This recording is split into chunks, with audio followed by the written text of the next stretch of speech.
ओम शांति, नमस्ते। राजयोग meditation course में आपका बहुत बहुत स्वागत है। पीछे हमने 2 चैप्टर सुने, आज तीसरा सत्र है। कहते हैं जहाँ से आए हैं वहाँ जाना है, पर कौन आया है, किसको जाना है, कहाँ जाना है। शरीर तो हमें यहीं मिलता है और यहीं छोड़ देते हैं। शरीर तो आता नहीं है। मैं आत्मा आती हूँ और आत्मा ही को जाना है। कहाँ जाना है? शिव बाबा कहते हैं तुम आत्माओं का असली घर, असली निवास स्थान जो है वो इस धरती से पार, सूर्य चांद तारों से पार, 5 तत्वों से भी पार परम धाम है, जहाँ हम सभी आत्माओं का असली घर है। वहाँ ही परमपिता परमात्मा रहते हैं। वही परमात्मा का घर है। जहाँ पिता का घर, वहाँ बच्चों का घर। परमात्मा कहते हैं उस धाम को परम धाम कहते हैं, जहाँ हम सभी आत्माएं तारे की भांति, स्टार की माफिक रहती हैं। सबसे ऊपर परमात्मा भी सितारे की भांति अपना दिव्य प्रकाश की अलौकिक आभा हम आत्माओं पर बरसाते रहते हैं। वो परम धाम सुनहरा लाल प्रकाश की दुनिया है, वो अनंत प्रकाश की दुनिया है, जहाँ संपूर्ण शांति ही शांति है। इसलिए उस घर को शांति धाम भी कहते हैं। वहाँ आत्मा के अंदर न तो कोई संकल्प है, न विकल्प है, न दुख सुख, ना ही आत्मा के अंदर कोई अपना पराया का भाव है। वो संपूर्ण आत्मा कर्म और विक्रम से मुक्त है। इसलिए उस धाम को मुक्ति धाम भी कहते हैं, निर्वाण धाम भी कहते हैं, ब्रह्मलोक भी कहते हैं। ये उसी हम आत्माओं के असली घर का नाम है।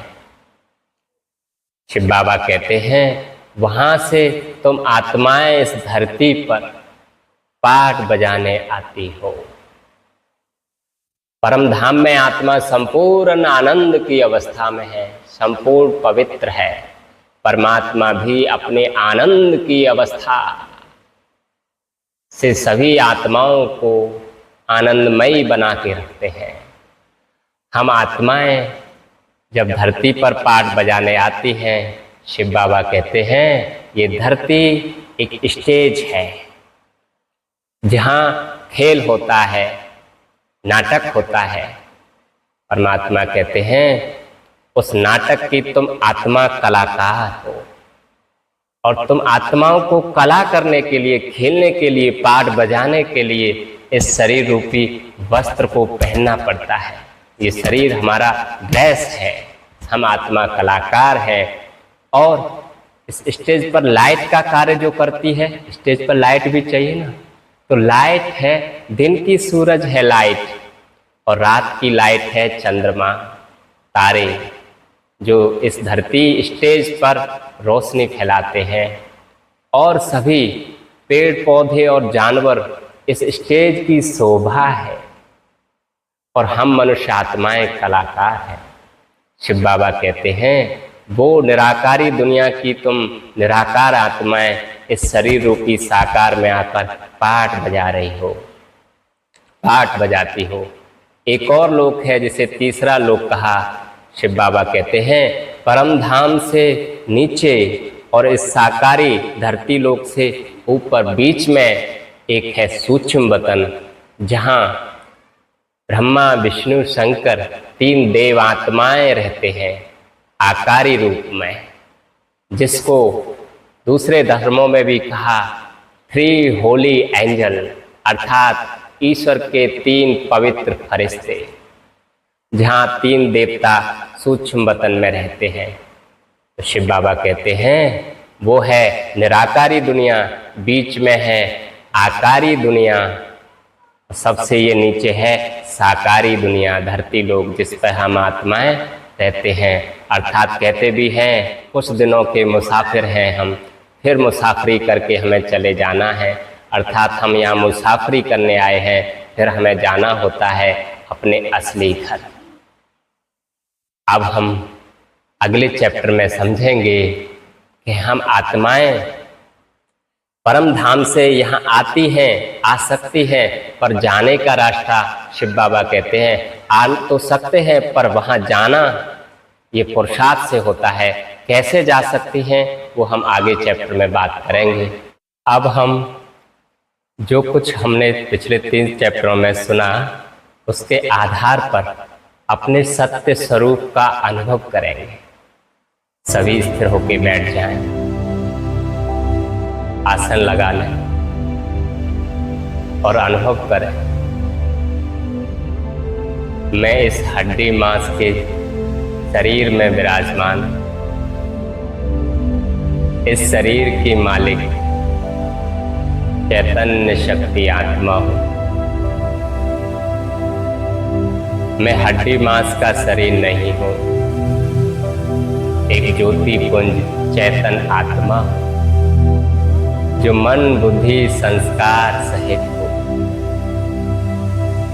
मुझे आत्मा का असली संस्कार है। मैं आत्मा ज्ञान स्वरूप को, पवित्र स्वरूप, शांत स्वरूप को, मैं आत्मा आनंद स्वरूप को, मैं आत्मा शक्ति स्वरूप, मुझ आत्मा का पिता परमात्मा भी इन गुणों का सागर है। वो ज्ञान का सागर है, शांति का सागर है, प्रेम का सागर, आनंद का सागर, सर्व शक्तियों के सागर। मैं आत्मा परम धाम की रहने वाली, शांति धाम की रहने वाली, वही मेरा असली घर है। वहां से मैं धरती पर पाठ बजाने आई हूँ, महान कर्म करने आई हूँ, दिव्य कर्म करने आई हूँ। इस शरीर रूपी ड्रेस को पहनकर मैं पाठ बजा रही हूँ। मैं पवित्र आत्मा, शुद्ध आत्मा। ऐसे हर रोज सुबह 1 मिनट आत्मचिंतन करना चाहिए, जिससे हम आत्मा के गुण इमर्ज होते हैं, असली संस्कार इमर्ज होते हैं। ओम शांति।